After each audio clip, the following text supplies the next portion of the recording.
Thanks for joining us for episode 24 of the Unlockable podcast. Hannah and I are taking a look at some concepts in the world of gaming that are just overly exploited, at least in our minds. Some of these we're tired of seeing, and some of them are things that are overdone but we're still not tired of. We'll even sprinkle in some collector talk because, hey, we're collectors. Please drop a like or a 5-star rating wherever you're listening to this because it will greatly help the podcast. And hey, if you're watching this on YouTube, how about that epic thumbnail? Hannah's really been killing it with the thumbnails lately, I swear. Anyways, let's do it.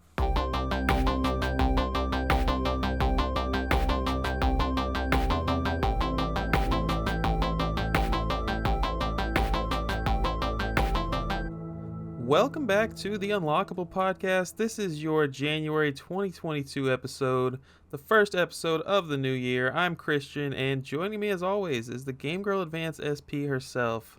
Hello. New year, same co-host. That's right. Can't get rid of you.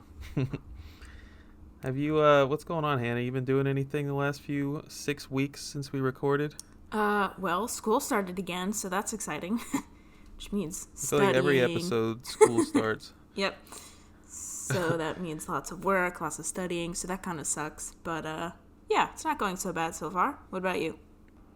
I have had a lot of time to play video games. That I feel like I say that every episode as well. Yep, you do. Not a bad thing. Yeah, nothing crazy going on in my life right now. I am excited to talk about what I've been playing. I'm excited to get back into the podcast. It's going to be a good episode today. I agree. But before we do that, I got to know what you've been buying and what you've been playing. Okay, well, I don't think I really bought anything recently. I think the last thing I said I bought was Monster Hunter Rise. But I have been playing a whole bunch, actually. Me and you have started Monster Hunter Rise. It is super good, super addicting, but it's really intimidating to beginners. There's so much reading in the beginning. It's like just paragraph after paragraph after paragraph about everything. It's very overwhelming. There's a lot of stuff to do. I think it does get repetitive at some points because you're basically just, killing monsters, coming back, upgrading your gear, and then go killing monsters again. But I think it really shines when you play with other people. And I think I've played it for like 25 hours now, maybe 30, and I couldn't even tell you if I know half of what the game actually offers. But yeah, it's very fun, and I'm very excited for the big DLC that's coming up. That if any game needed a manual, it was that one. Oh my gosh. Yeah, that was a lot. And I don't even know, how to return to, look at the information that we read again. I'm sure it's somewhere. I'm sure it's on some menu, but there's, 1,000 options in your menu. It's crazy. It's very overwhelming. The game, yeah. But super fun. I think people have said it's a really good, jumping on point for newcomers. I agree, but just, be prepared to be overwhelmed if you've never played a Monster Hunter game before. That game is almost a full-time job. I mean, it is a lot of fun. It took me, I'll admit, it took me about 12 hours to start enjoying the game. And that's a long time, but it's also because we didn't do what we should have done, which was, complete the one-player stuff first. We really just immediately were like, multiplayer, let's do it. Yeah. So that's probably what caused a lot of our troubles in the first few playthroughs, but once you get into it, I'd say it's a pretty fun game. Yeah, I definitely have a lot more hours left to spend in that game. Yeah, looking forward to playing more of that with you. Same. And then we also started playing Yu-Gi-Oh! Master Duel, which came out just a few days ago. It was announced on Twitter that it come out, and me and you were so excited we logged in to play it. And it's like, servers are down, we're doing, maintenance. And we're like, what do you mean? Why would you say that it's up right now if we can't even play it? Yeah. So that is super fun. It's very, I haven't played Yu-Gi-Oh! In a very long time, and the ones that I have is, the classic, Game Boy Advance games. So there's, a very, very small set of cards. And now it's just fucking crazy because there are so many kinds of cards and so many kinds of summons, and there's, link summons, and there's whatever it is, pendulum summons, and I'm not familiar with that at all. So I go to the online matches and just get totally freaking crushed, man. Totally crushed. And it's like, I just want to play with my Dark Magician, my Karibo. It's fun. It's really addicting. Like, we had a blast playing it, but you're definitely going to have to study up on those cards because, dang, there's a lot. Yeah, I mean, it said over 10,000 cards. I couldn't believe that there were that many out. Yeah, I haven't played Yu-Gi-Oh! Since I was a kid, but I think I probably talked about it last episode. I've been playing the one that I'm borrowing from you. So it was really perfect timing. I've been kind of getting back into it, and the game is awesome. There's a freaking battle pass that you can buy with in-game money without like a year's worth of work. It's really crazy. I couldn't believe how well they set it up. There's definitely incentive to spend real life money in the game, but you don't have to. We have hundreds of cards each from not spending a dime on the game. Yeah, So, that's true. pretty cool. They're really good in the beginning at like giving you the opportunity to get a whole bunch of cards right up front. Like you log in one day, like a week, and you get like, I don't know, like whatever it is, a couple thousand gems and stuff, which is like the in-game currency. It's good. It's a lot. So you got to be like real committed if you want to actually win duels. The first day we played for like 8 hours together. Yeah, we did. Well, it was so much. It was absolutely so much. And it's a lot of reading as well, but it's like, it's different because like you have to, in order to like really understand it, you have to memorize all 10,000 of those cards. Yeah. Because it'll like flash cards in front of you and it's like, bam, doing this, your opponent's doing this, and this, but it doesn't like give you time to like read it. It's like, do you want to activate a trap card? And I was like, well, I don't know what trap card they activated. I don't know. Anyone who's been just consistently playing Yu-Gi-Oh! For like the last 5 years is laughing at us right now. I've seen so many memes just about like the classic players like me and you, like the casual like classic players coming back and being like, what is this? Like we're like, it's just so funny. But yeah, if you've kept up with Yu-Gi-Oh! For like the last whatever years, you're like noobs, like, but yeah, it's super fun. And then the next game have been playing because it just came out 2 days ago, or no, yesterday. Pokemon Legends Arceus. Oh, dude, I was worried you didn't buy it or something. I didn't see you. You didn't text me or anything. I was concerned. I had it pre-ordered for a long time. Good. Yeah, I've only really got past like just the beginning part, like past the handheld stuff, like the hand-holding stuff. I haven't really gotten into like the meat of the game yet, but it's very fun. I'm very excited to keep playing. Nice. Yep. And then, how could I forget? The very first game I beat this year was Ys Arc and Nepishtim. I think that's how you say that. Confidence. Nepishtim. That was really, really fun. It is, what is it, my fourth Ys game now? I've played Origins, 3, 7, and 8. Yeah, so I guess it's my fifth one. That game came out on the PS2, the PSP, and I think it was released on Steam, I don't know, or like PC, I don't know, it doesn't matter, I don't know anything about that. But yeah, released on PS2, and I absolutely loved it. It's not the same like epic open world adventure that you're gonna get with like the newer ones, because obviously it came out a long time ago, but it was very much like Origins, which came out on the Switch. Same like hack and slashy kind of like dungeon crawler kind of deal. But yeah. I really enjoyed it. It was very fun. Awesome. I'm glad to hear it. It was hard as heck though, because like as soon as you get past like the story part and you like wake up on the beach, blah blah blah blah, it's like you can go left to like or you can go right to like a really, really easy part where you have to like grind and like kill the monsters. But if you go to the left, you're gonna die with like one hit. So I was like, God, I really like, am I supposed to go that way? Like, am I supposed to be that good? But no. A lot of grinding, but like not unnecessary, if that makes any sense. I think they did a really good job of like leveling that out. But that was very fun. First game I beat this year. Yeah, you had gotten back from Texas, and like 2 days later, you were like, "Hey, I beat Ys." I was like, "Whoa!" I couldn't put it down. It was so good. But yeah, I think that's it for what I've been playing. What about you? I'm sure you have a long, long list. No, for some reason, I have not bought a lot of games in the past month. I feel like the last week I've finally started to get back into the swing of things. But just yesterday I got in Fantastic Four for the PlayStation. I'm like overly excited about this. Really cool artwork, but this game dropped in a time where there were no Marvel films out for Fantastic Four. You know, at best there was an animated show for like there was a Fantastic Four animated series and there was Silver Surfer as well, but you know, this was just like solely a comic book game that came out exclusively for the PlayStation. Just a really weird thing to come out, and I love it. And it's a good $50 if on a good day, Whew. and I scored it for only 25. I'm happy about that. Nice. Well, you showed me the cover art, and that's like classic comic book. It looks so cool. Yeah, definitely that 90s Marvel style. It's pretty cool. I did play it just to test it out last night. Terrible. Don't even bother with it. I was about to ask, are you going to play it or just look at it? Oh, that's funny. It's one of those things I could slug through because I love Marvel, but it would definitely be a slug. It was so weird. Man. Nice. It's like a beat 'em up, a side-scrolling beat 'em up, but in a weird 3D space.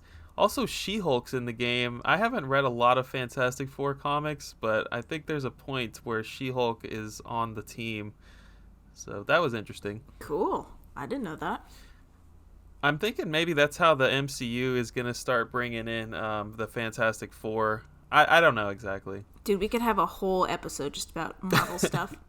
That's like my jam. Oh, I'm a I real would fan, love though. that. I've seen We should everything. write that down. Okay, so then I got Tasmania. This was actually my man Tyler hooked me up with Tasmania on the Game Gear. He was out shopping and asked if I saw anything that I wanted. And yeah, that was a cheap Game Gear pickup. And then Tasmania 2 came in just before we started recording today. It's actually a Game Boy title. I don't see any of them online listed for sale, so I'm thinking it's pretty uncommon. Pretty cheap Mercari pickup for me. Very much love picking up Looney Tunes and Hanna-Barbera stuff, so Tasmania 2, pretty cool. Cool. I got Heavenly Guardian on the Wii a couple weeks ago. I was talking about this in the Discord with my guy MP3, who also picked it up. But essentially, there was Pocky and Rocky 1 and 2 on the Super Nintendo, and then there was a Game Boy Advance sequel. And then I guess someone was licensing the Pocky and Rocky license from Square Enix, who owns Taito. And they were going to make a Wii Pocky and Rocky game, and they did something fell through with getting that license, and so they made Heavenly Guardian. So yeah, this is a spiritual successor, I guess, to Pocky and Rocky. It's not a 10 out of 10 game, but I'd give it a good 6 or 7, maybe a good 7 out of 10. Like, I enjoyed it.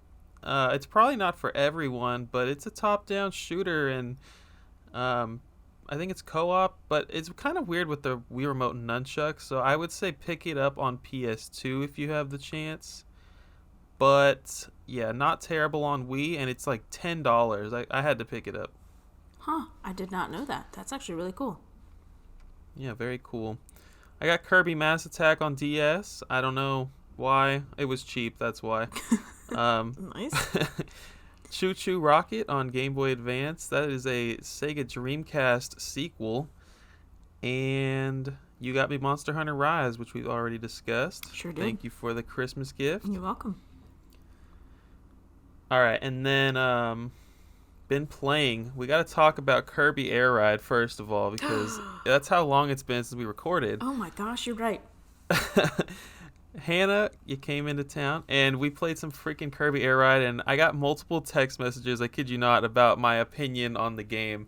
Like, people that listen to the podcast were like, hey, how'd you like Kirby Air Ride? So yeah, not a terrible game at all. I had to play a few rounds to kind of get into the swing of it, but if you think of this game as sort of like I don't want to call it a collectathon, but you're checking these boxes after each round, and I guess I'm talking to the audience because you already know how the game works, but they give you this game is made by Sakurai and his team, and they make Smash Brothers as well, and there's a ton of similarities. But the reason I'm bringing that up is because they have the, in Brawl and Smash 4, there's that checkbox type of collecting thing where you have all these challenges that you can complete, and they have that in Kirby Air Ride. I never knew that, and that's kind of like what would keep me playing the game. I don't even know if there is a way to roll credits in that game because it's just kind of like multiplayer based. I guess you can answer that for me. Is there a way to like beat the game? Me and my friend, we completed the checklist for only city trial. I don't remember if we rolled credits or not. I don't know. That's a good question. I don't remember. Regardless, I would say that that's beating the game, or getting the check boxes all completed for all of them. But yeah, like I don't think I could sit there and just play the game unless I was going for those check boxes. Yeah, I think that's essential. So yeah, that's my thoughts on Kirby Air Ride. Is it worth $100? I don't think so. Am I gonna get it one day? I have to. Of course it is. But yeah, that was cool. I'm glad that you brought that over. But your definitive answer is it was fun. It was fun. Okay, good.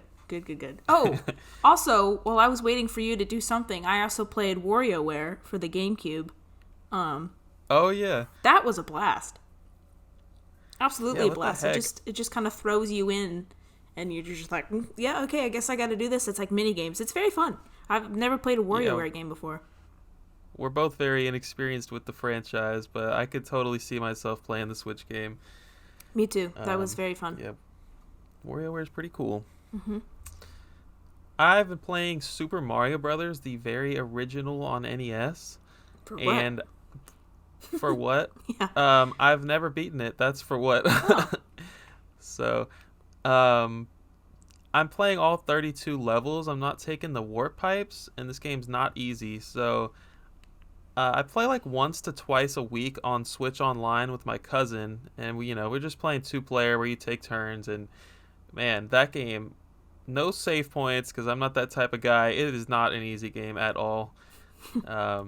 There's 32 levels. You get to 8-3, the second to last level, and it's almost impossible without a fire flower. And yeah, that game's been pissing me off for the last like month and a half. So yeah, I'll beat that one soon, I hope. Yu-Gi-Oh! I've been playing Master Duel or Duel Master. Do you remember? I think it's Master Duel. Well, you can be a Duel Master. I don't Duel. think it's wrong. And then I've also been playing the one I'm borrowing from you, which is called Legacy of the Duelists. I beat the first Duelist Legacy, I suppose you could call it. Mm-hmm. Yeah, really freaking love that game. Really good. It is very good. Star Fox Adventures I've been streaming weekly, which I guess I haven't talked about yet because this is the first episode of the year. But yeah, Star Fox Adventures, really fun, just as I remember. Not quite a 10 out of 10 game. That one, combat is repetitive. It really is a knockoff Zelda. That's all it is. But still have great nostalgia for it. The other night I just popped in Sword of Mana. I've been kind of wanting to play that. I started it months ago and never went back, so I've been putting a couple more hours into Sword of Mana. And of course, Pokemon Legends Arceus. Mm-hmm. Got that from Best Buy last night. I had to cancel my pre-order from Pokemon Center because I don't have the patience to wait until they are going to deliver it. They sent an email out saying that it was going to be delayed, and I was like, nah, I'm not about that. Gotta play it day one. So I did not get my Arceus plushie. Oh, Rest no. in peace. Dang, that's so sad. Yeah, that's it. I'm digging Pokemon Legends already. I'm probably 2 hours in. Really, really cool. The way that they've changed the game with Pokemon, I'm happy about it, and I'm glad that I'm not disappointed. I'm glad that the internet isn't tearing it to shreds, giving it 4 out of 10 or whatever. I'm happy with the game so far. Yeah, people are really enjoying it. It's nice. It's refreshing. I think we're gonna have a lot more to say about it next episode, though. Definitely. All right. Been buying, been playing. Let's do some news. Do you have any? I do have some news. All right, you go first. Okay. So the first, I guess the biggest thing we talk about, you probably have it on your news thing too, is Microsoft acquires Activision Blizzard for $69 billion. Ooh. That is a lots of monies. So if I had that kind of money, I don't think I'd buy Activision, but they're kind of not a very good company right now. Been under some fire. But yeah, $69 billion is lots of dollars. It's brought up a lot of controversy of like, you know, is Activision Blizzard's games going to come out on like PS4 or like Steam or like any other, or I guess PS5 now, or Steam or anything like that. I think the consensus is for the next couple of years, because they already have like prior obligations, that it's going to come out on other platforms besides Microsoft platforms, but I don't know how long that's going to be in the future. So I think a lot of people are kind of sad, kind of upset about that. But I mean, when you buy a company and you want exclusives, of course that's going to happen. Yeah, nobody knows exactly what's going to happen, but I was talking to some people, and it would make sense for them to keep games like Call of Duty on both platforms because I guess they make a lot of money off of software sales, and yeah, I don't know. Nobody knows what's going to happen, but who knows? Yep. Do you have any more opinions on that topic? Not really. I mean, it doesn't really affect me that much. Yeah. Because, you know, I'm a Nintendo gamer, but I think it's interesting. I think that's lots of money to spend just to keep putting it on other consoles. I don't know. If they want to drive their console sales, I don't see why they would. But also, I mean, all of Activision Blizzard's game makes like millions and millions of dollars on Sony consoles. So I don't know. I guess it just depends on how successful they remain. I don't know. I know this is old news, considering this will be releasing on January 31st, but I do find it super interesting, and I feel like I should give my opinion on it real quick. I think it's a monumentous point in video game history. You know, Activision's been around since the Atari days, and this is pretty crazy. I think that this could be a turning point for Xbox, who's been slacking the last, decade. I think that Game Pass is going to blow up even more, and I think that digital gaming is only further going to be pushed into the forefront than it already has been. Because Game Pass is an insane deal already. Now you're adding all these Activision exclusive games. It's going to be crazy on Game Pass, and I think that looking back in history, Xbox purchasing Activision might be a serious turning point. So, good for them, I guess. I think it's cool. We'll just have to see. And then next is the Switch is 2021's best-selling console. Now, who would have predicted that? I wrote that down. Really? I mean, considering the other two consoles are like kind of hard to find now, and have been for a while. And I know Nintendo hasn't had their like, I don't know if it's like Investors Day meeting or whatever. I think that's soon. But the Switch is very quickly approaching the Wii and the PS2's record sales. So that's pretty exciting. It's crazy. Which kind of leads me into the next point is because the PS5 and the Xbox Series X are so hard to find. Well, I guess, it's only Sony, but has increased the amount of PS4s that they're making due to there being a lack of PS5s. Can you believe that? They're still making them? That's crazy. I think I read it. They increased like the amount that they want to put in production by like 1 million. Like, who's just going to be like, I can't find a PS5. Let's just go out and buy a PS4. That doesn't make any sense to me. That's so interesting. Whereas Xbox has like very quietly discontinued the Xbox One. January's best-selling console, the PlayStation 4. Like, 3 years into the life cycle. That's hilarious. Yeah, I don't understand that one. But yeah. Also, Nintendo put out some trailers and some more information on Kirby in the Forgotten Land, and it looks absolutely amazing. I need that one to come out and get good reviews, just like Arceus Legends. Arceus. I have that one pre-ordered, and it's coming out March 25th. So, like, 2 months. Heck yeah. And then what else do I have here? Oh, well, this isn't surprising, but E3 is online this year. due to obviously the world situation. But yeah, that kind of sucks. Which really calls into question, like, are Nintendo and Sony and Microsoft even going to show up? Because they can do, like, their own online stuff. Seems like E3 is very much up in the air now. Very sad. It is very sad. I've always wanted to go, but I guess not anymore. And then this is just a point that I wanted to bring up because I don't think anyone's really talking about it, but Monarch, it's an action RPG from a bunch of former Shin Megami Tensei devs. I got a demo on the Switch, and I have not played it yet, but it looks really good. It's like it looks very similar to like the Persona 5 and Shin Megami Tensei series. And it's coming out February 22nd, like a month, and I haven't heard anyone talk about it. It looks really good. Considering Persona 5 isn't on the Switch. It looks very similar to that, so I'm actually very excited. Awesome. Yep, that's all I got. I hope the demo is awesome for you. Yeah, me too. I hope it does well. Okay, so on top of the Switch being the best-selling console of the year, Diamond and Pearl was the best-selling Switch game of 2021. Nice. I assume that is worldwide. And then I also saw that Call of Duty Vanguard was the best-selling game in the U.S. for 2021. Oh, jeez, that's so sad. I did manage to sell my game a few weeks ago because I just didn't enjoy it. Really? Yeah, it was just not what I'm used to in Call of Duty. I don't know. Sega is selling off their arcade centers in Japan. I was just looking for some news today, and I saw that. Pretty interesting. Sega's definitely still going to be developing and distributing arcade games internationally, but they have arcades all over Japan that are being sold off to another company who they've actually been selling their games to for a long time. Oh, so that's sad. It is sad. Sega's been making arcade games for over 50 years, I saw, and I'm sure those arcades have been around for quite some time, so kind of sad. Aw, that's super sad. Dang it. I so wanted to go there when I went to Japan, but unfortunately now I'm not going to get the chance. Oh, that reminds me, though. We got to hit up the arcade when you came down.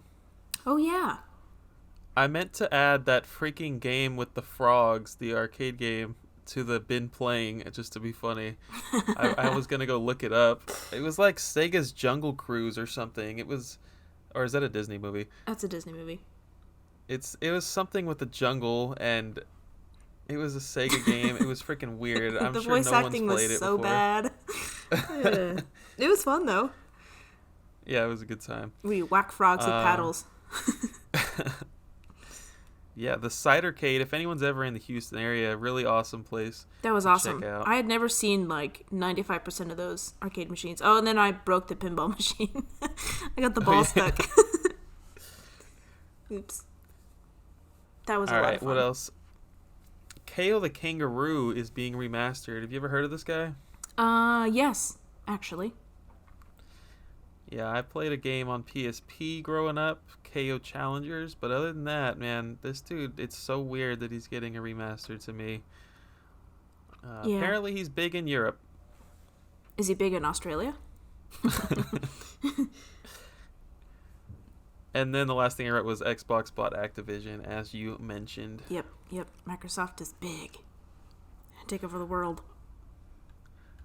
All right, let's do it. Let's do the main topic. We're going to start with the listeners' responses. So if you guys would like to be on the show, featured on the show in any way, shape, or form, you can always head over to Hannah's Instagram at GameGirlAdvanceSP, or you can join the absolutely free Discord.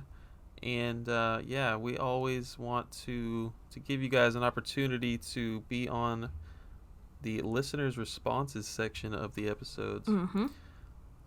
So let's get into it. Today's topic, concepts that are overdone in games. So we're going to be talking about things that either we're sick of seeing or we see them a lot and we might not necessarily be sick of them. We're going to talk about it in the game playing aspect for the most part, or we might even sprinkle in a little bit of game collecting aspects. But yeah, let's get into the listeners' responses. I'll let you take it away with the Instagram responses. Okay, we got quite a few responses here. The first one is from 64 Hit Combo, and he says, the main character of JRPGs having amnesia. That's obviously, like, literally every JRPG I've ever played is that way. But I don't think that doesn't really bother me as much. It's definitely overdone. I think a lot of people do it. But I just think it's convenient because, like, then the character knows exactly how much you know. I don't know. I don't dislike it. I don't know. It's easy to, like, put yourself in that character's, like, point of view. Yeah, it doesn't bother me. That reminds me of something I almost wrote down but deleted. It's similar how it's convenient that they use it, in the sense that, like, Metroid, I think multiple Metroid games, Samus starts the game out fully powered up and then encounters an enemy where she just loses all her powers, and then it's very convenient, so now you have to go and find all your powers again. Very similar. See, but that doesn't bother me.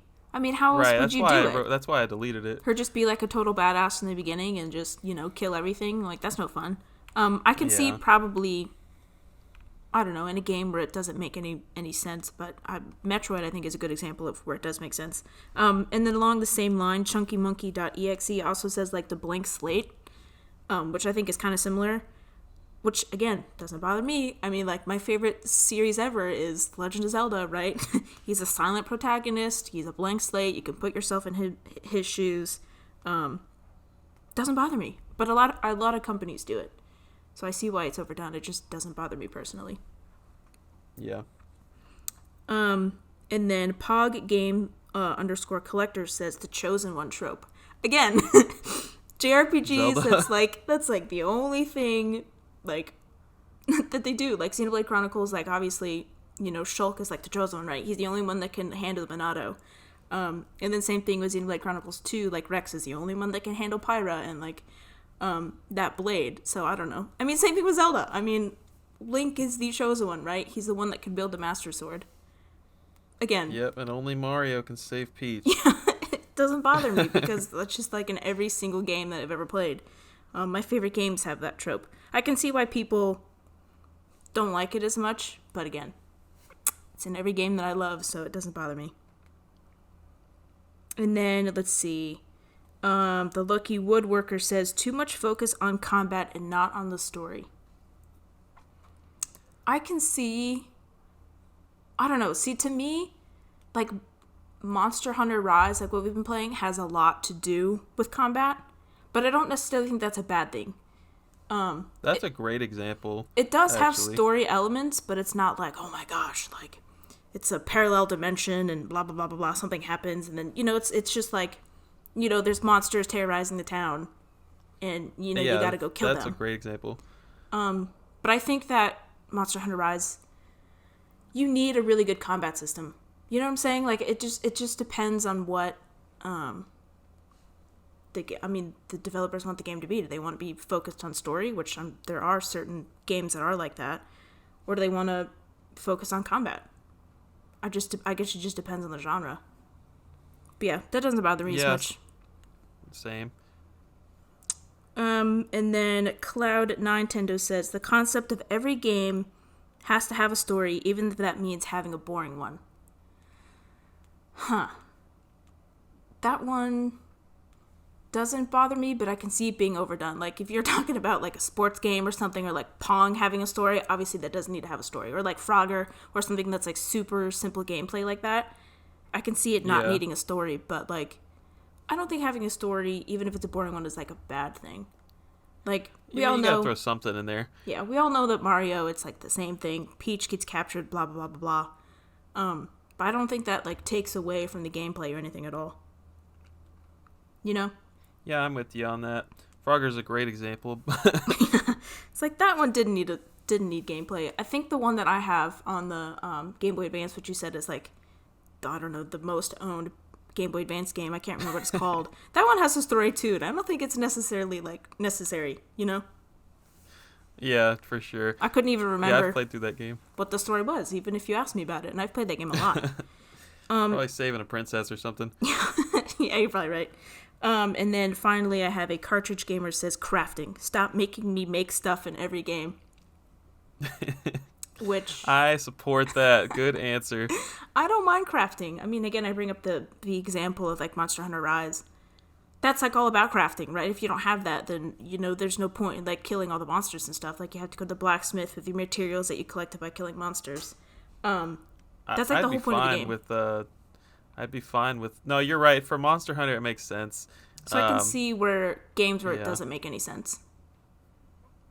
But it doesn't bother me, personally. It's a big thing in modern games. I mean, even like shooters, you might have to like craft your ammo, craft everything, craft your weapons. Do you have to craft weapons in Zelda in Breath of the Wild? No, you can't. Pick them up off the ground. Yeah, there's no such thing. Yeah. I mean, you can. I'm not a big fan of crafting. You can upgrade like your armor, or like the stuff that you wear by like giving certain things. I don't know if I'd necessarily consider that crafting. Like you're not really making anything new. Mm-hmm. But no, crafting doesn't bother me. I mean, yeah. I guess it just depends on what genre of game. Even Pokemon Legends, I had to craft my own Pokeballs last night. Not a big fan of that. Really? That's really, like you didn't know that it was a thing, or you haven't got that far yet? No. I've gotten that far. I know you have to like craft your own Pokeballs because they said it like up front. But that's kind of like the whole point of the game. Is like go out, get Pokemon, and then craft your own stuff. I don't know. I can see it going both ways. I mean, but how boring would it be if you just like went to the store and bought them? I don't know. I guess it just depends. Is that it for the Instagrammers? Yep. All right. So I need to say that we're going to skip a few of you guys for now and mention you later because you guys chose some of the same ones as us. So rather than spoiling it right here at the beginning of the episode, we're just going to give you a little shout out whenever we mention it later on. Mm-hmm. So the Discord ones, we got a nice handful of them. I'm going to read a couple here. So Chris_Orlando said, seriously hate the get the best weapon in the game 5 minutes before you roll credits trope. It needs to go. I totally get that. You get this awesome all-powerful weapon and you can't freaking use it except for the last 5 minutes. Yep. Yeah, I don't like that either. That was a good one. Yeah, it is a good one. So an example of that, I guess, would be like Breath of the Wild. Like obviously you can get the Master Sword like as soon as you have enough hearts to get it. But then there's the Bow of Light, which is like how you defeat Beast, whatever, Calamity Ganon's beast form or whatever. Yeah. And then you can't use it at all. It just disappears. You only get it for that. So yeah, I get that. For sure. And then my man Tyler Kills Reaper says, everyone here has made some great points. One thing I'm tired of seeing is when games release with a plethora amount of DLC, could be costumes, characters, etc. Don't get me wrong, I love the extra content, but why not make it still obtainable through gameplay? I miss it back in the day when we would actually want to do everything in a game to get everything there is to offer. Yeah, we're definitely going to talk about DLC in multiple senses later on. But, yeah, specifically having a plethora of DLC, I can see that. I'm just not a big DLC guy myself. You are not, but I love DLC. I think, especially now with games taking so long to develop, I mean, like 5, 6 years, especially between like something like Zelda or something, I think it adds, I guess for me, like when they released like all the DLC and stuff for Zelda, it was like, okay, it's going to tie me over until the next Zelda game, which I know is not going to come out for like 5 years. You know what I'm saying? Kind of like ties you over until the next entry. But I can see why people wouldn't like it as much. We're definitely living in different times, and I think a lot of us that don't like DLC are just old men that want teenagers off their lawn. Get off my lawn! Like, we need to get with the times, probably. You make a good point with that. Thank you. All right. Well, let's get into it. I'll let you go first. We can take turns, the usual format, and yeah. Heck Whenever yeah. you're ready. Sounds good. So these are obviously in no particular order. This is just the first one that I wrote down. And a lot of people agreed, and I kind of tied these two in together. So it's microtransactions and pay-to-win games.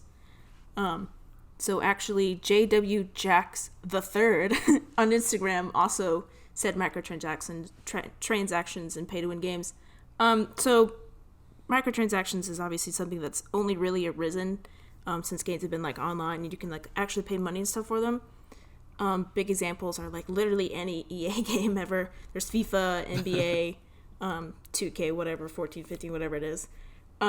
Need for Speed Online, Call of Duty, World War II, and Advanced Warfare. They have like loot boxes, which, if you don't know, I'm not sure specifically for like that game, but like loot boxes in general, you pay and then you open up a box and it may or may not have something good in it. You know, you'll always get something, but it's going to be like common or like rare or like super rare or like extra rare. And people spend like lots of money, like so much money. I can't remember, we read this a while ago, but EA made like, I don't know, like 100 million or something on microtransactions in like a week or something crazy like that. Do you remember that story that we were talking about? Yeah, I do. That was crazy. Then Assassin's Creed Unity is another one. This is a specific case where like content is locked behind microtransactions. So players can unlock all the gear and weapons through like a progression system in the game, which I think is how it should be. But then there's also like you can also purchase them through in-game currency. So you pay real money to get like the in-game currency, which I think in this case was tokens. A player can get the tokens from grinding in the game, but the amount it would take to get enough tokens was an absurd amount of time. So the players could also just, buy the token in the store and get all the good stuff like immediately. So basically the weapons and such were locked behind a paywall, which is definitely not how it should be. I think that's pretty gross. Another example for Honor, and then I don't know if you remember this, but like a few years ago, must be like 5 or 6 years ago now, but Star Wars Battlefront 2 was like, was like one of the worst atrocities of microtransactions. So this is the most recognizable example of poor microtransaction implementation. It launched, I don't know, I can't remember, like 5 or 6 years ago, but fortunately the game community, many players obtained access to the shooter a few days before, like reviewers and stuff, or like the special EA access program. I don't know if that's still a thing. And those about early access quickly discovered that EA had locked the game's heroes and villains behind like an unreasonable like limit. Like you had to play, so like I can't remember, it was like 5,000 hours or something freaking crazy like that to get like these characters. Or you can spend like thousands of dollars in microtransactions, which is just absolutely ridiculous. I mean, who's going to spend that much money or play that game for that long? That's ridiculous. And fortunately, these implementations, these poor implementations of microtransactions led to like a boycott of the game, and it was like a huge deal, which is why like EA's public opinion like totally tanked. I don't know if they fixed it. Obviously, the game came out a long time ago, so I don't know if it's really relevant anymore. But yeah, I remember that story just blowing up. Battlefront 2? Yeah, Battlefront 2. Is that what you're talking about? Yeah. Okay. I mean, that was like 5 or 6 years ago, wasn't it? Yeah, and it was also disappointing in the sense that it just had, I think it only had multiplayer, or that might have been the first game. Yeah, I'm not going to sit here and try to remember that crap, but if you're developing your game around how you can scam people with money, it's just, you're doing it wrong. Video games are not supposed to be about that. Well, in the game, right up front, you had to pay $60 for it, so it wasn't like it was a free game, right? And then spending thousands of dollars or tens of thousands of hours, that's just ridiculous. I mean, that's just that is, I think, the worst example in recent years. And then this is, I know we don't talk about mobile games that much, but it's just something that I've been playing. Pikmin Bloom, right, is really bad about this. Like, same thing with Pokemon Go, which is not nearly as bad, but there's like a store where you can get the tokens or whatever the in-game currency is. You can spend money on it. You can get like an incubator or like stuff like that for Pokemon Go, and this one's very similar. And in order to get one coin, you have to plant 500 flowers, and that takes a good 15-20 minutes. And like all the stuff in the store is like 500 tokens or like 500 coins. And it's like, that's ridiculous. Okay. And it hasn't gotten any better. It's still the same way. But yeah, That's just an example that I actually know because I've actually played it.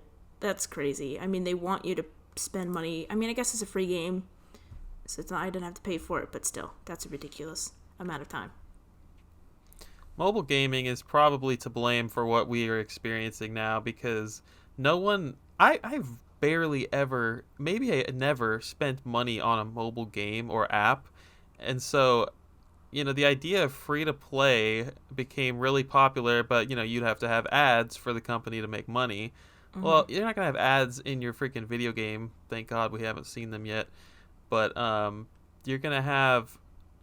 Where was I going with that? You have to make money somehow, and so free-to-play with the digital shop, that definitely started with the mobile gaming. So yeah, we're Candy definitely Crush. Experiencing that. Candy Crush, Blame Candy which Crush. Xbox now owns. Yep. Oh, that's crazy. But yeah, that's my first one. I think having a game built around that is just kind of gross. I'll go into my DLC one as well. Shout out to Bryce. He also brought it up in the Discord. He said, I am tired of seeing the pay to excel in games. It should be based on skill, not how much money you have in your pocket. So as you can see, lots of people not a big fan of the way DLC and microtransactions have been barricading progression and stuff. So I wrote that the money aspect is like one part of DLC I'm not a fan of. Games are already expensive. They shouldn't demand more money. I often joke about how you used to stick a cartridge in a system and that was the entire game, but it's true. What I would rather do personally is wait a year for a game to come out with its DLC. So what I mean by that is Spider-Man came out in like 2018. 2019 they had the Game of the Year edition with all the DLC on it. It's just going to save me money. I don't have to play a lot of these games day one. I still have not purchased the 2 Sword and Shield DLCs, and those I really want to play. Mm-hmm. But something about it, I have to get over this old man mentality, and I have to learn to enjoy spending more money on a game. Get off my lawn. Well, they did release a Pokemon Sword and Shield with the DLC. Did they really? Yeah, but it's like $90. Oh, okay. So let me not save any money. Yeah. I never went and bought the Scarlet Nexus DLC either, and I talked about how much I love that freaking game. And that one's on me. I'll admit, because the game was on Game Pass, so I didn't spend any money, and I should have no problem forking over $15 or whatever. You're such a boomer. So, for real, I just need to evaluate what I'm doing here. But the other part of DLC for me is, this one is for sure personal. Like, I don't expect anyone to relate with this, but returning to a game. When I finish a game, it's just difficult for me to roll the credits and then come back to it in a couple months when DLC comes out.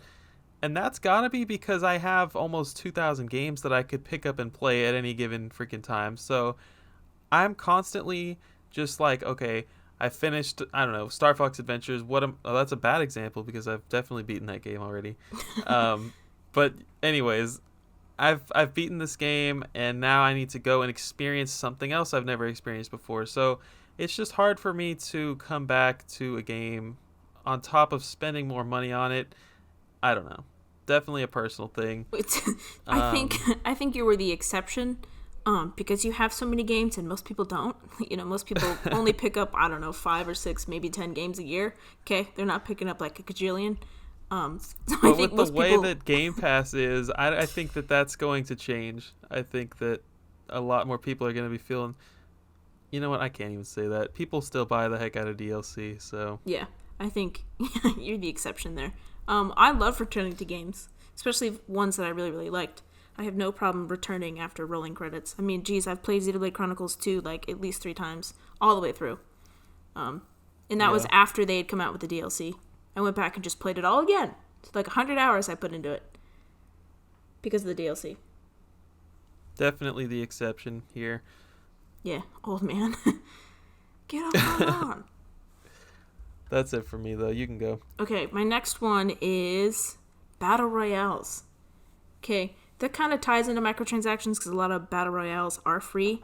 And so, of course, the only way to make their money is to, charge you for, like, skins or, like, loot boxes or whatever. Obviously, we know Fortnite. That's a big one. PUBG, a big one. Apex Legends, Call of Duty, Black Ops 4, Blackout, Fallout 76, Nuclear Winter, Rogue Heist, and Call of Duty Warzone are just to name a few, and there's a whole lot. What the heck is Rockstar? No, it's not Rockstar. Who owns Fortnite? Epic Games came out with another battle royale. I don't know. I like Fortnite. Oh yeah, we were like, is that Fortnite? Obviously I liked Fortnite, and I've played Apex Legends a little bit, but I don't know. I'm just kind of tired of seeing it. Probably just because I'm tired of seeing like microtransactions and like skins and that kind of stuff just like take over. But I don't know. Can you put a little like thought and originality into your games? That'd be great. I don't know. I guess maybe just because I don't play that genre that much, so maybe the people get tired of those and they want a new one. I don't know. But to me, I'm just kind of tired of seeing it. It's like, oh, that game looks really cool, and then it's like, oh man, it's only like Battle Royale style. It's like, oh, it's got no story, it's got no like character development. I don't know. But yeah, I'm tired of seeing I think Halo would have been under a lot of fire if they had released a Battle Royale, because I think a lot of people are on the same page as you, and they're just sick of seeing it. Yep, it's just basically just a cash grab, honestly, is what it feels like. But yeah, that's all I really got for that one. My next one is platformers that are too easy. I don't like games like Kirby Star Allies. I bought that game day one, and it just disappointed the heck out of me. So we just drag poor Kirby Star Allies in the mud every podcast, I swear. That's why I think I'm not going to pre-order Kirby right away. I could always cancel the pre-order, but I need to make sure that I'm not about to suck myself into something awful again that makes me feel like I wasted $60 freaking dollars.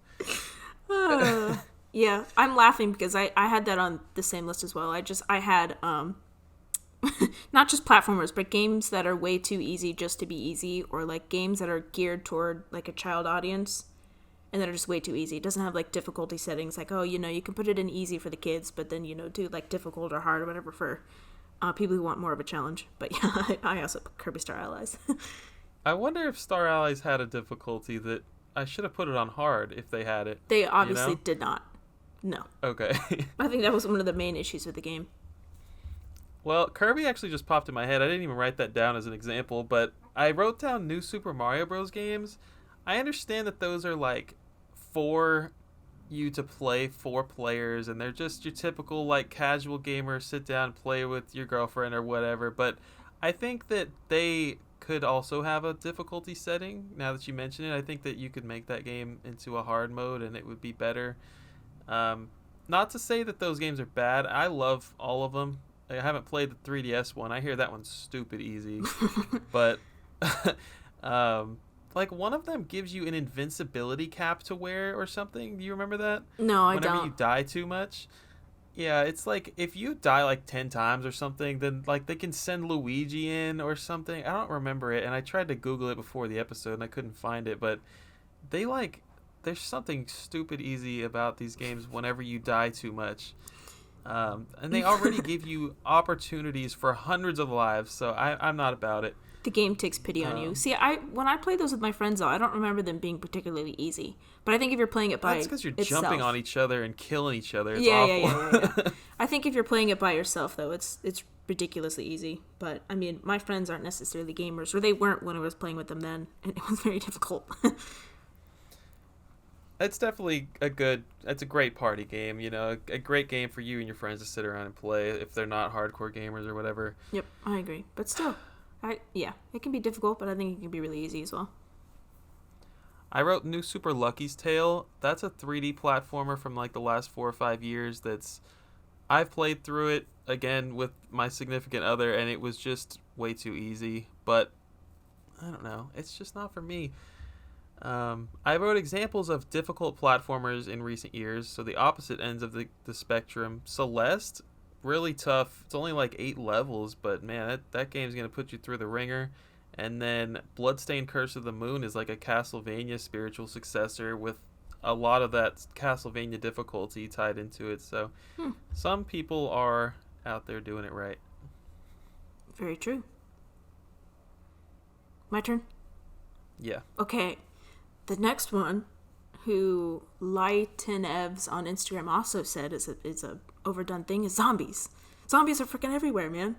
To be fair, he also said zombies and Cthulhu. I don't know any notable examples of Cthulhu, but that's like I don't want to say like octopus guy, but he's got like tentacles on his face or something, that's doesn't accurate. he? Yeah. But yeah, don't have any notable examples. But I went through Wikipedia, right, which I know is the most reliable source. But I wrote down just the notable examples of games that have zombies in them. So I'm going to read a list for you. And this is not all of them. This is just the ones that I have. You ready?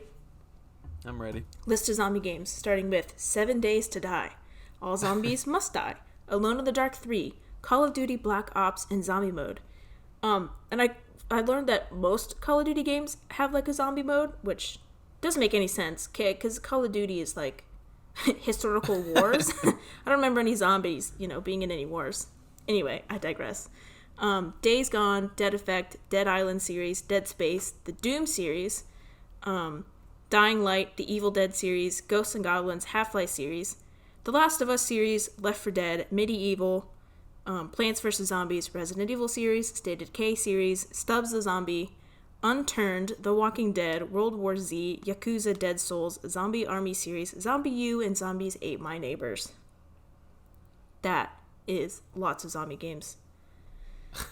I'm sure you have played more than I have, because obviously I'm a scaredy cat and I'll never play like a Resident Evil or anything like that. But in recent years, every time you go to like E3 and we watch like a Microsoft presentation or a Sony presentation, there's at least freaking 4 that have zombies in it. It's like, oh, this game looks so cool. And it's like, oh, he's being chased by zombies, of course. Or like, it's like you're slow panning around the corner and it's dark and it's not like ghosts or monsters. Nope, it's freaking zombies. So I think that's a little outplayed here, but I do have some facts about like the first zombie game and stuff. So the idea of zombies has existed for a long time. I think I read that it existed, or like the first note of zombies was like the 17th or 18th century, which is kind of interesting.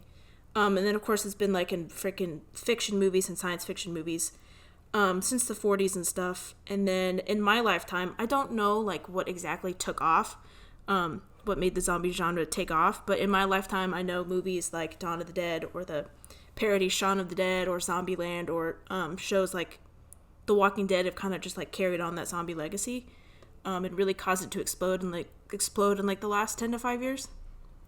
And then the first zombie game, according to the Guinness World Records, so this is factual, is a game called Entombed, which released for the Atari 2600 in 1982. Wow. Yeah. The player plays as an archaeologist as they traverse a vertically scrolling tomb or crypt, trying to avoid zombies or getting stuck in a dead end. So, yeah, they've been around in gaming since 1982. I have no problem with it, but I would be lying if I said it wasn't overdone, because you're 100% right. It's everywhere. And before you became such an avid zombie hater, I mean, I never even realized it. Yeah.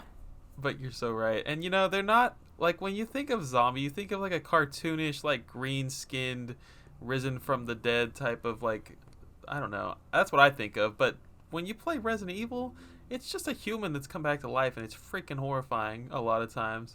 Mm-hmm. Bloody, dirty, and gross. They can be anywhere from Resident Evil to Zombies Ate My Neighbors, like on the spectrum, and that might be why I didn't notice it. I think that they've they've exploited every possible zombie out there.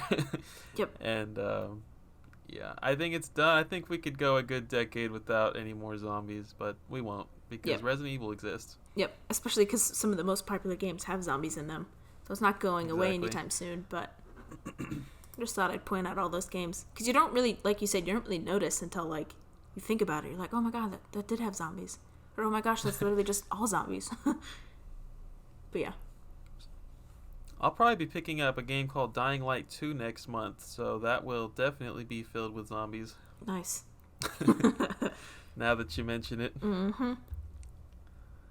Alright, this is a short one because I don't have a lot of examples off the top of my head, but this is fetch quests. The definition, if you're unsure, you run across the map, grab something, and bring it back. And it's stupid. Mission complete. I think that they don't need to be in games. I think that if you're lucky, they might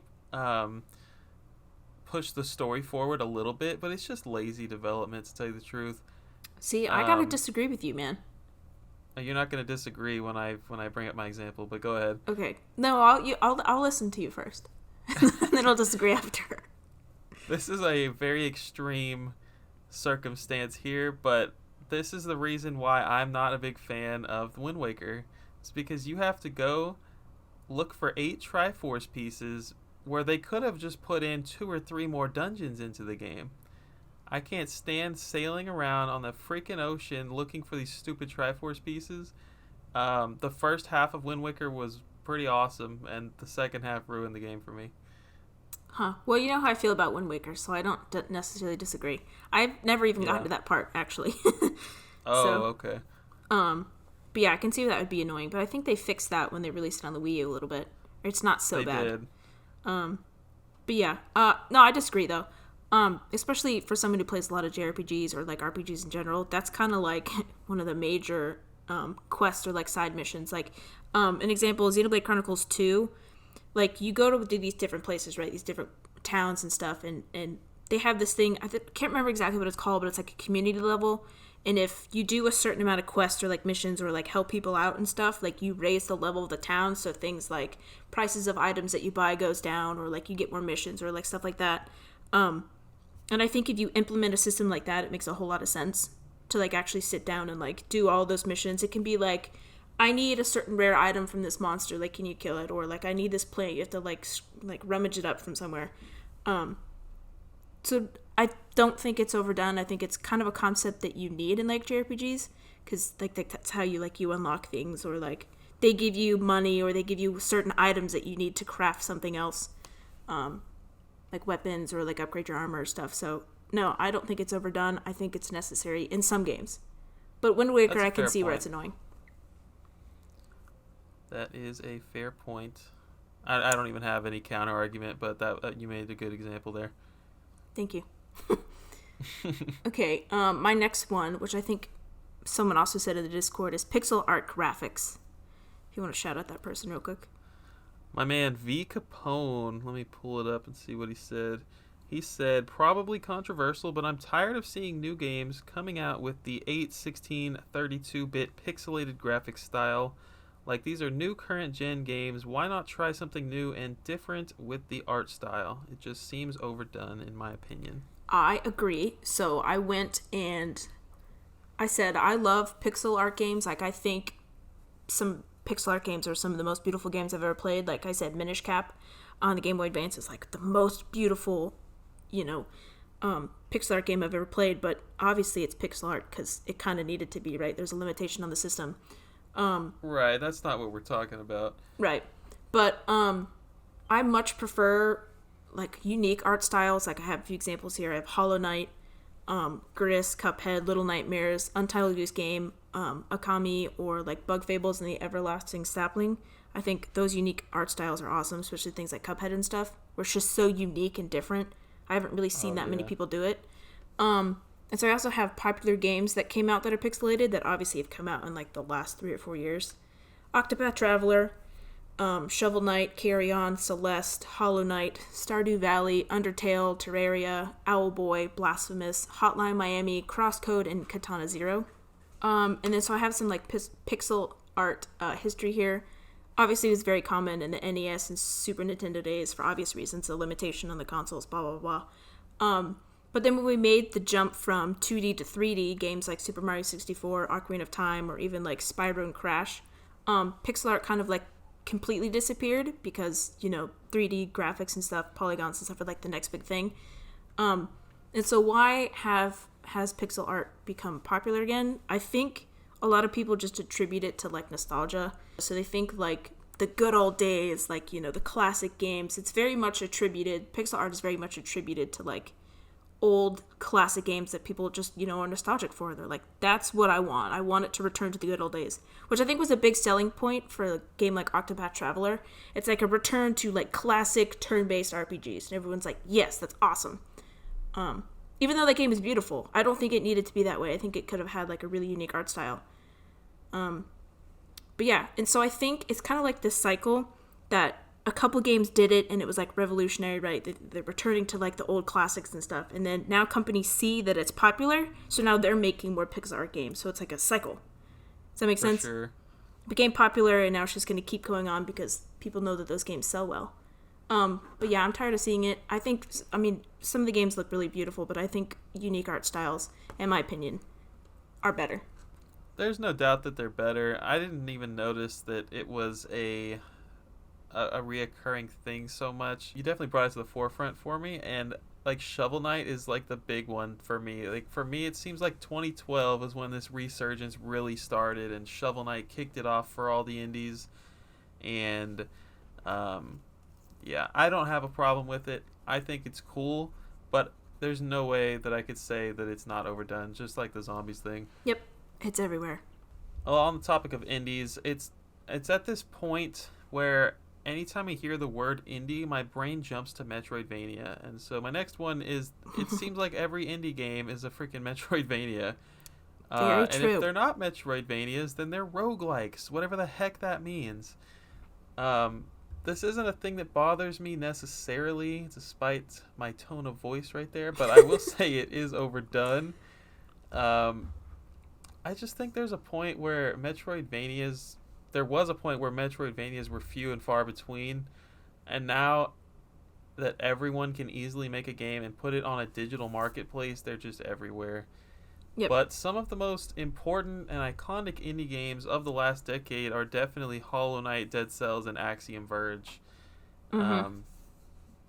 You know, two of which I haven't played Dead Cells. Definitely Axiom Verge uses that 8-bit style that we were just talking about, but yeah, I don't have a lot to say about this one. I think that people could... do you feel the same way, though? Like, or is it just me? No. I definitely feel the same way, especially for someone who doesn't necessarily like that genre of games. It's like, oh, wow, that game looks so cool, but it's like, it's not something I'm going to enjoy because I don't like that. You know, everyone talks about how good these games are, but I know that I won't like them because I don't like that genre. So it kind of sucks. Yeah. But yeah, no, I agree. That's it for that one. What else you got? Okay, this one, I don't have a lot for it, but it's freaking hit the enemy in the eye because it's the enemy's weak spot. Like, my favorite series ever, Legend of Zelda, is super bad about this. I mean, it's literally in every single game, at least twice. And one of the big enemies, a recurring enemy, is Goma, which is like, just think of like a purple ball kind of spiky creature guy. And you have to hit him in the eye every single time. And he's in like 3 or 4 games, okay? And that's all you do. Or there's the enemy where it's like, there's actually one of these in Super Mario 64, but it's like just one center eyeball and then 2 hands, right? And the hands like swat you away from the eye. Or there's like eyes on the hands. And, you know, they cover it, they uncover it, blah, blah, blah, blah. In Breath of the Wild, there's the Hinox, right? You gotta shoot it in the eye. He covers the eye. You gotta, you know, distract him so you can get the eye. I guess it makes sense because, you know, obviously that's a very vulnerable point to humans in general. Like, you hit me in the eyes, I'm going down, right? I only got 2 eyes, gotta protect them. So I guess it makes sense, like, psychology-wise. But it's, like, in every freaking game. If you're gonna do that mechanic, at least make it, like, unique or something. Like, you know, you gotta, like, run up the arms and, like, do, like, a fancy attack or whatever and hit him in the eye. It's not just, like, you know, swat his hands away and then hit him in the eye. Yeah. So... yeah, I like unique ways of taking monsters down. I think Zelda also has, like, many unique ways. Like, you can use unique items or, like, do stuff like that, you know, to hit the weak spot or whatever. But, I don't know. It's just, I have a list here of all the Zelda games where it's in there. It's in the original one, A Link to the Past, Link's Awakening, Majora's Mask, Minish Cap, Wind Waker, Twilight Princess, Phantom Hourglass, Spirit Tracks, Skyward Sword, Breath of the Wild, Hyrule Warriors. Okay, so it's in a lot of them. It's also in games like Metroid, Half-Life, Banjo-Kazooie, Fallout, Resident Evil, Castlevania games. Okay, it's everywhere. Sonic the Hedgehog. So it's something that's very common. I mean, seriously, there's someone who compiled like a whole list here on tvtropes.org. So but World of Warcraft, Kirby, Kingdom Hearts, Borderlands, it's everywhere. Like I said, I like unique ways of taking bosses down. I don't necessarily like a weak spot that screams like, hey, come get me, come slash me with your sword or like shoot me with your gun or whatever. I do like a little challenge. And I don't think it's necessarily present when you have like a glaring weak spot. But that's usually a good the eye. one I hadn't thought about. It's usually the eyeball. But yeah, that's all I got for that one. Was this one just specifically the eye for you? Is that the one that really grinds your gears? Yeah, it really, yeah. It's like, I wonder what I'm supposed to hit. Is it the giant one-eyed Cyclops? You're like, Yeah. That's a good one. Thank you. This one is actually not about the gameplay itself, but just what collector's editions come with. I'm sick of it. I don't buy a lot of modern collector's editions, but when I do, I like to see a steelbook and or a slipcover, some kind of big box. I'm into that as a collector. I'm into art books. Got the Metroid one for Metroid Dread, and yeah, I took the plastic off of that. I wasn't going to leave that thing sealed. It's super cool. History of books, I feel like those don't come out enough. Like, as a collector, I freaking love the history of video games. So anytime you want to compile something into like a a nice book for me that I can read, do that, because that's awesome. Things that are not cool, however. Calendars. The 20 cents... What is it? Calendars. Is that a thing? Yeah, the Fire Emblem Three Houses, I believe, came with a calendar. That's hilarious. Yeah. Yeah, I would definitely throw that on this list. Something that I can use for a year, which I wouldn't open anyway.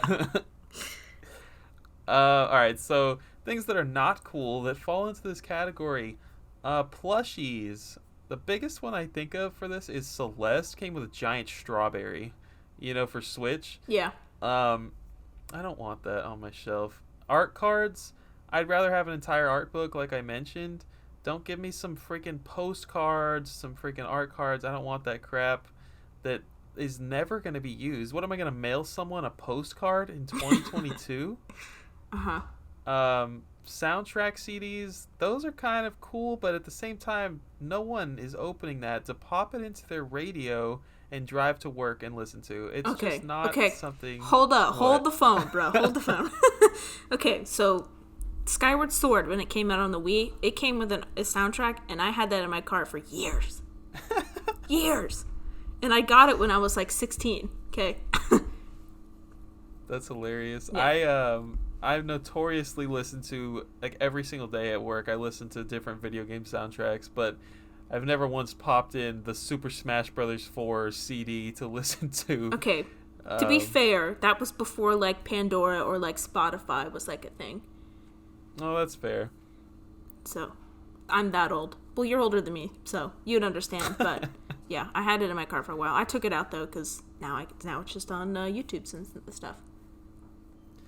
Yeah, I mean, it doesn't make sense today. No one's going to freaking rip it open if they don't have to. I got Metroid on 3DS back 6 years ago or whatever, and that soundtrack is still sealed. I just have no reason to open it. Other crap, keychains, stickers, temporary tattoos, like anything Limited Run puts out, 90% of them are going to be in this category. Patches, let me just iron on my patch. No, don't give me a patch, don't give me a magnet. I don't want this garbage. And neither does anyone else. Like, people are buying up Limited Run stuff because it's limited. They're not buying it so they can get the magnet to put on their fridge. I guarantee it. Yeah, you're right. Oh, that's funny. Yeah. And I didn't know if I should put statues on here. I'm a little mixed with them because statues are freaking awesome, but how many statues can you really fit in your game room? I mean, you gotta really have some space for those bad boys. I love statues. My favorite statue that I have came from the Masters edition of Breath of the Wild. It's the sword and the pedestal. I love that statue. But yeah, you absolutely should. It is kind of hard to display all of them because I have some other statues too, but they didn't come with like collector's editions. But it brings up the question: what do you want from your collector's editions? That's what I said at first. I want a steelbook or just a freaking slipcover or both. But that's it. I want an art book. I want a history of book would be sweet. Give me anything like that. So you don't like keychain, Hannah. I don't want a patch. I don't want a magnet. Okay, the tattoos is kind of boring.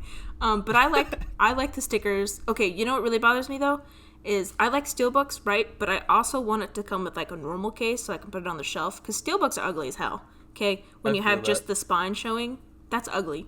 Like we went to a half price books and I was like, this is just atrocious. I hate this. Because they're all like lined up on the shelf. Unless you're going to display them like with the cover art, I think they're ugly as heck. So I'd like a regular case to go with it as well. But see, I like the tote bags. I like coins, like the cool, like really nice metal coins. Those are cool. Love statues. I love art books. I'm with you there. Art books are cool. I like posters. Any kind of stuff like that. I'm there. I kind of like coins as well. The coins are really cool, especially if they're like really nicely made. I like soundtracks though. Like I said, I've opened up all of my Zelda ones, even the Breath of the Wild one. Even though that's like on the internet. I don't know. I disagree with you on some of those points. But yeah, steelbooks are cool. Coins are cool. But yeah, calendar, tattoos. I agree that nobody really wants those. Plushies. I can see how people like plushies though. Plushies has like a really like cult following. But it sure does. I don't really care about plushies. All right, you're up. All right, my next one is I don't really have a lot to say about this one because I haven't really played a lot of these games, but Ben Strohecker, I think that's how you say that, also said the same thing. He says never-ending sequels that don't do anything to like change up the genre or the formula of the game. Also, like from like an outsider looking in, it just kind of looks like the same game. Like I know for me, Pokemon was that way for a long time. It kind of changed it up a little bit, but like didn't really do anything. It was like a super formulaic, you did the same stuff over and over again. But they of course just released Arceus, so that's obviously changes it up a little bit. So I don't know if it's necessarily put on this list now. But Call of Duty, it's like the same shit over and over again. Same thing with Assassin's Creed. Like I've played a few Assassin's Creed games, and I couldn't tell you like what the difference is. Or like if there's any difference at all. But yeah, I like things like, I know Zelda's a really good example of really changing up the formula. I think especially easier now since technology is kind of like caught up with like what people want to do in their games and how they want them to look. So I just don't think there's any excuse. It just seems like a lazy cash grab to just do the same stuff over and over again. Yeah, I mean, it's tough for me. Like, Madden is obviously just a reskinned version of the same game every year, year after year. And then Call of Duty is a completely different game, honestly. I mean, the game modes are the same, but I really just don't feel like Call of Duty falls into the NBA 2K formula. But I don't know. I mean, I'm kind of with you guys there. I understand what you're saying. Something you're probably going to fight me on here is remasters. I've spent the last 23 episodes of this podcast talking about how much I hate them, and specifically, I'm going to narrow it down to games that don't need one. Cheap, readily available games, or games that just came out like last year or whatever. Like, I don't need a remaster of that. You get me a remaster of Panzer Dragoon Saga or anything that's going to cost me several $100s because it's old and rare, like that's what needs a remaster. I understand not everybody has kept a Wii, so if a remaster of Xenoblade Chronicles needs to happen, I don't know. I guess it makes sense. But for me personally, it is an overdone concept in gaming. It is not original at all. You could probably call it a cash grab, and I think people are fine with that. But I know I'm the one guy. Get off my lawn. I know I'm alone. Yeah, I think you're mostly alone. I know we've talked about this before, but I like remasters, I like remakes, I like all of that, especially if it's a game that I actually really, really like, and I want to experience it. And like I said with the Wind Waker example, they improved upon it a lot. So I actually considered giving that one a try. But yeah, I see your point. I mean, something that nobody really cares about. I get it. KO the Kangaroo? Who asked for that? The Europeans, man. It's really popular over there, okay? My turn? Yeah. Okay, the next one, and Iron Knuckle on Instagram agrees with me, is Escort Missions. Specifically, Escort Missions with bad AIs.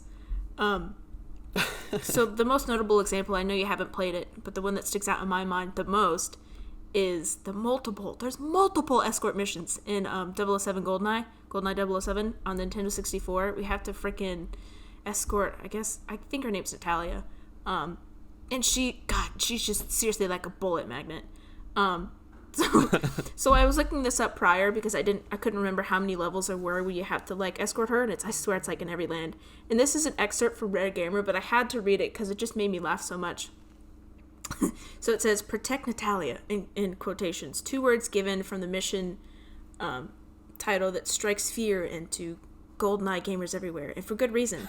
Escorting Natalia through the bunker, archives, jungle, control, which are all levels, were some of the most infuriating moments we can recall from GoldenEye 007.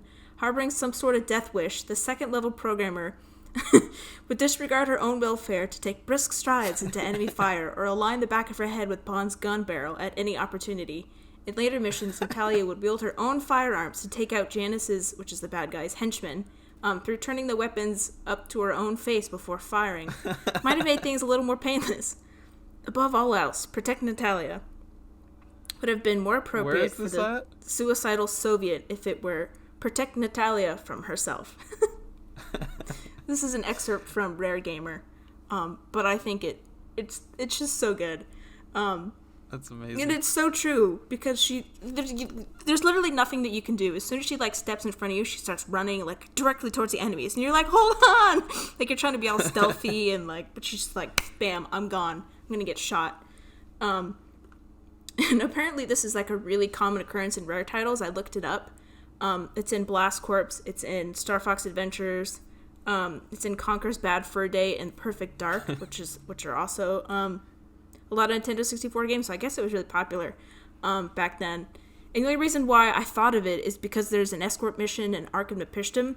It's not quite so bad, but again, the girl who I'm trying to rescue just runs like straight into enemy fire, right? And she's like, by the time I got her to where she was supposed to be, she was almost dead. And I knew that if she died, I'd have to start over. So it brought back some like PTSD from the GoldenEye era. But yeah. And it... I can see if an escort mission, like, makes sense to the story. Like, I guess it makes sense for GoldenEye 007, because, you know, there's always people capturing people and, you know, trying to, like, lure you out by killing them. But, like, at least have better AI. Like, you know, make them stay behind you, or, like, maybe give them directions. Like, I know especially in more modern games, it's, like, you can tell them where to go, or, like, they'll never, like, get in front of you or anything. But, gosh, Natalia, she wanted to get hit, I swear. But, yeah. That one's bad for me. Even when you're not protecting the person, I feel like it can be just a hassle and annoying. But like the Zora chick in Ocarina, right? You have to carry her on your head at one point. Yeah. Yep. Yeah, I thought you were going to mention that one.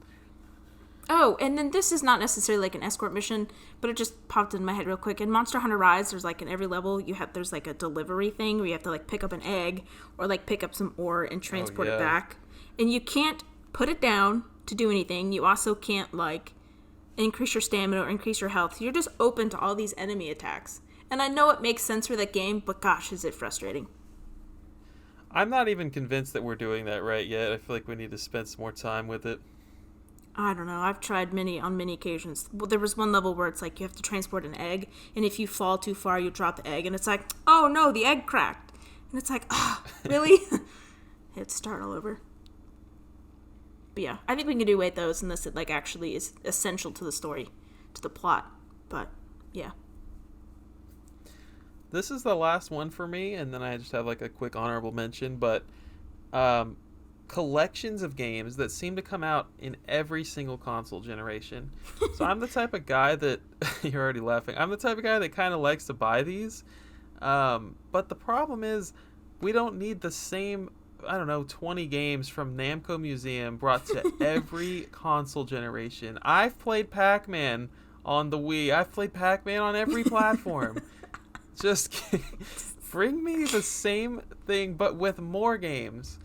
Now, Sega Genesis as well, that they've done it so many years in a row. But at least Arcade Pack on the Switch added, I don't know how much they've added, but they added Splatterhouse, which is a game that was really, as far as I know, exclusive to like the Genesis and old consoles. So it was stuck there for a long time.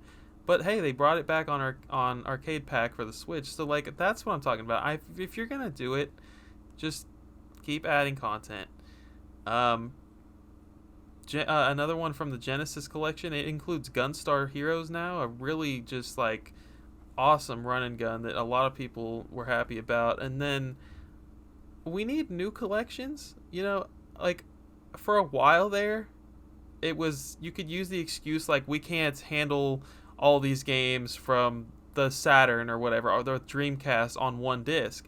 Well, we're in 2022 now, and you know we can have collections of things like a Sega CD collection, 32X, Dreamcast, whatever, a Turbo Graphics collection. That's pretty much locked behind a console, a mini console that didn't sell well 5 years ago or whatever.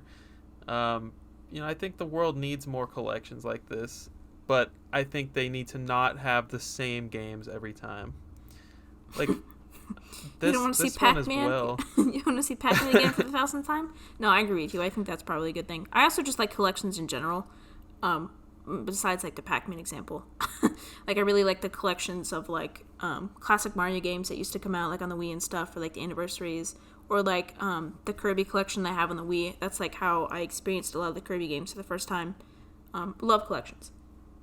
But yeah, I can see we're just overdoing it. I feel like Sega has even overdoing it a little further. They just added the same games to the Switch online service. Why did they even release the Genesis collection a few years earlier?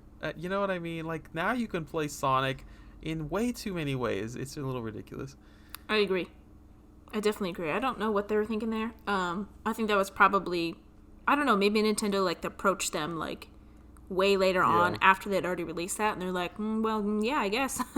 I mean, we've already sold, you know, all the collections and stuff that we think people are going to buy. So yeah, I see that for sure.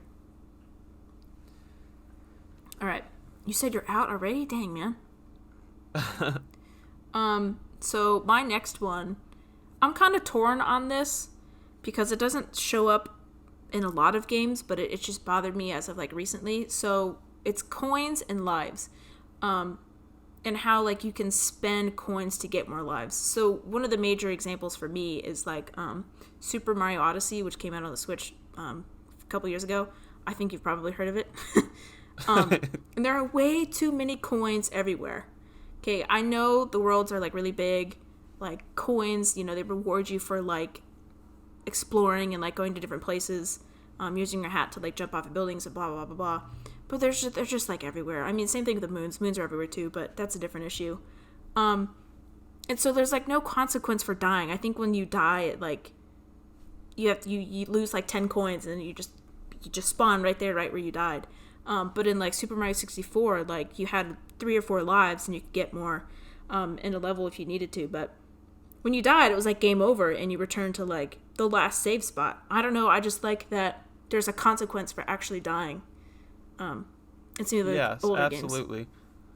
But I did a little research, and it seems like people think the exact opposite. They're like, the lives mechanic is outdated.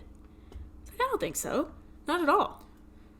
One example that I have for this is like Rayman Legends. It's a 2D platformer, but every time you die, you don't lose a life, you just immediately go right back. And it's nice. You don't have to worry about starting the game over. But Mario Odyssey, for anyone who hasn't played it, you never have less than 5,000 coins.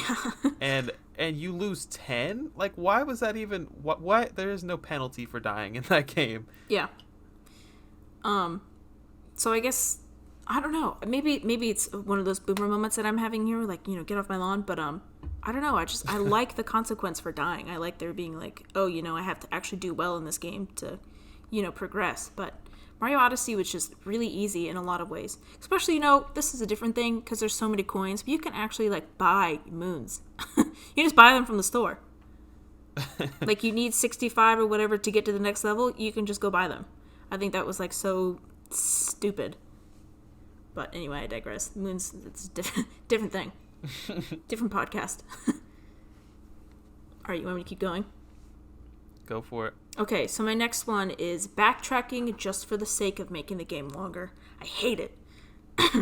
And so initially I was, or like, this what I mean, like, there's no like teleport system or like fast travel option. Like, you have to like actually traverse the land to go back, which I know isn't necessarily like a big thing for like 2D games. But it really came to my mind when I was playing Ark and Nepishtim. It's like, there's no fast travel at all. And the world is kind of big, you know, it takes me like 5 or 6 minutes to get from like one end of the map to the other, which doesn't seem like a long time, but when you do it 1,000 times, it's a long time. Yeah. And I learned that actually the PC port of the game actually added fast travel, so I was like, okay, you know, maybe, you know, the technology at the time could handle it, you know, couldn't handle, you know, taking from your character from one spot to another spot, maybe it couldn't load fast enough or blah, blah, blah, blah, whatever that is. I don't know the technical term or anything like that, but it's like, okay, you know, maybe the technology just couldn't handle it. Well, I did a little research, okay? And one of the first games to have fast travel-like system is thought to be Ultima 3 Exodus on Microsoft Windows, Apple II, later released on the NES 6 years after its initial release on Apple II and Microsoft Windows, which is 1983. Okay, technology in 1983 could do the fast travel system of some sort. So there's no reason why a PS2 game couldn't do it unless the developers were just lazy or just didn't want to. The next I admire that you went and like didn't let them have that excuse. Like, you went and researched it and you were like, no. Yeah, there is no excuse. And so the next notable appearance of the fast travel system was Dragon Quest III in 1986.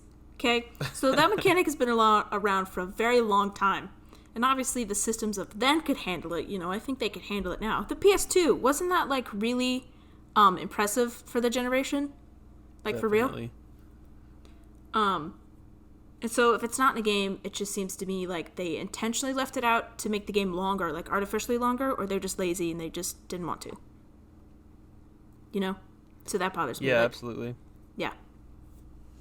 So I don't have an example off the top of my head. I feel like it's always necessary in Metroid games, or, you know, Metroidvanias. It's necessary. You have to do that. But yeah, I don't have an example off the top of my head. Yep. I feel like I've definitely experienced it and hated it, and it's overdone. Yep. Okay, my next one, and the last one that I actually have like to talk about, is the opportunity to get special or like helpful items or other unlockables disappearing as you progress through the games, or like quests or other things that you like can no longer be found because you've moved past that point in the story. Oh yeah, that's a good one. I hate that. I can't give you any like actual examples because I don't remember. But I know that they exist because I'll like read a manual or like go back and read a walkthrough, and it's like, yeah, if you go here and talk to this person, like you get a really helpful item that'll help you throughout the entire thing. But if you don't get it here, you won't ever be able to get it again. It's like, why would you do that? I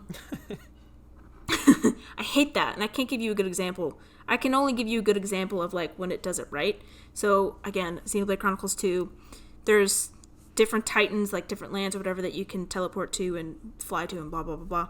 But there's one point in the story where you can't go to this titan because there's like a war and you're just not allowed there.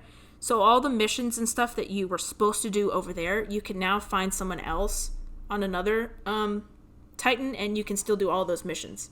You just report back to them instead of the other land. So I was like, oh, thank God. Because there's a lot of stuff to do, especially if you're going through like 100%. And you can't do it because you missed it just because it's gone now, drives me insane. I think a lot of gamers, you know, around our age or whatever, like, we're scarred from games doing this, and so now we make sure to sweep all the corners as we go along. We can't just say, oh yeah, I'll come back later, because hey, there is might no not later. Be a later. Yeah. Exactly. The next ones are, I wouldn't say honorable mentions, just stuff that I find really annoying that I think is stuff we don't need anymore. Female sidekicks or like damsels in distress. Okay, we need some equal opportunity for women out here. Okay, we're not just damsels in distress. We're not all peaches. Yeah, that bothers me. Or like that one really annoying chick in a game who gets like kidnapped and you have to like go get her and doesn't like contribute anything to the story. Hate that. Hate it. Um, my next one is just making you grind for the sake of grinding. Like, okay, one of my favorite games, RuneScape, is like just all grinding, so I get it, and I like a certain amount, but sometimes it's just like way too much. It's like I'm not going to sit there and grind for 12 hours just to, beat this boss.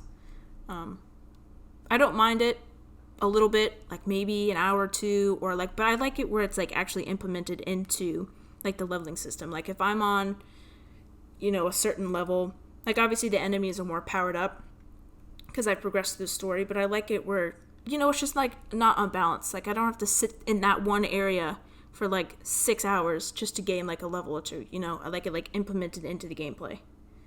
That would be enough for me to just turn the game off if I had to sit there for 6 hours. Yep. Another thing, timed missions where like running out of time or dying means you have to start all over again. I understand there are games where that's like the whole point. Like a main example for me is Simpsons Hit and Run. Okay, like there's a whole bunch of timed missions. It's like the whole game, right? But it's weird if it's in, I can give you like a good example, but like if it's in a Zelda game or like a Mario game and you have to get that timed mission to move on. Like, do you know how that's weird? Yeah. I hate that. And you have to start all over and it's just a big mess. I hate it. And then this one, I understand why it's in some games, but to me, I hate it. Damage from enemies on touch. Like they touch you and you like immediately die. Like the most notable example is when we played through Donkey Kong Country 3 and there was that weird like trash can boss or whatever with like blades or whatever. And as soon as you touched it, just tiny grazed it, like one frickin' pixel of your Donkey Kong touched it, like you're dead. I hate that. I understand it was there to make the game like more difficult, and I understand if an enemy's got blades and you touch it, you're gonna take some damage, you're gonna get hit back or like, hurt a little bit, but not die. I mean, that was so annoying. I need that to not be a thing in modern games where like everything's getting so much more realistic now. Like it's not, you can't do that anymore. That's awful. It's really bad in old games because I'm playing Mario right now. When the hitboxes are just off, and you're like, I didn't even touch him. What the heck? Yeah. Like I hate that crap. Seriously, one tiny little pixel, a half a pixel touched it, and you're dead. I hate that. But I understand why it needed to be in like older games, but it's not necessary anymore. Definitely not necessary. And that's pretty much all I have. The only other one I have is like it was all a dream concept, which is in games like, spoiler alert, I guess if you haven't played it, Link's Awakening. Like that happens, I feel like, so many times. I think we're done. We don't need to do that anymore. Like Zelda did it once, that's it. Yeah, I get that. But the only quick mention I have is actually Craig said it in the Discord, but main characters not being able to talk, and I'm not sure how to feel about it. I kind of agree, and I had to think like where have I seen it work? I play Halo and Master Chief talks like every other character in the game. Like I don't know. I don't have a lot of examples, but I do think it is better when main characters talk. I don't like when there's like fully voiced cutscenes and the main character's just sitting there because he doesn't get to talk. I think it's weird. Yeah, I can see that. I mean, obviously Zelda or Link in the Legend of Zelda series never talks at all. And Mario never talks, right? It's just like, this is what you're thinking. Like they automatically know you're thinking. I get it. And I think we're moving away from that. I mean, even in Breath of the Wild, like you see, like before you could pick your own name in Legend of Zelda games, right? You could pick whatever name you wanted, but now it's like specifically Link. So I think we're kind of like leading into the voice acting, especially Breath of the Wild has the implementation of voice acting instead of just like the huh or the or the oh, sound that you play when someone else is talking, or like a and you read it. So I think we're definitely moving away from the silent protagonist, but yeah. I can see where it would be annoying, or it would be annoying if it doesn't make any sense in the story. If Link ever talks, that's going to be a monumentous day. Yeah. Well, they at least explained it in the game, though. It was like he feels so much pressure whenever he doesn't want to, like, I don't know, talk, and I don't know. They kind of explained it a little bit, but yeah, I can see that. That's funny. All right, that's it. Did we do it? I think we did it. I think we killed it. We did it. Well, guys, what concepts do you think are overdone in the world of gaming? Just drop a comment on this YouTube video or reach out to us. Or, hey, join the freaking Discord. You should definitely do it. Hanging out. It's free. I'm not charging a Patreon or anything. Just come hang out with us. Yep, let us know if you disagree or agree with our opinions. Maybe we're wrong. I don't know. Maybe we're too boomer-ish. Hey, I'm streaming Monday nights on the YouTube, so come hang out. 8 p.m. Central Standard Time. Star Fox Adventures. We're about halfway done with that game, so probably be done with it by the end of February, I'm thinking. Nice. Anything you want to say, Hannah? Not really. Always reach out on Instagram if you want to talk. I'm always here to argue or talk or, take general compliments. That'd be sweet. And what's that Instagram handle for the people? Game Girl Advance SP. I am at Bird Dog Gaming everywhere, and I thank you guys so much for listening. We will talk to you in February. See ya.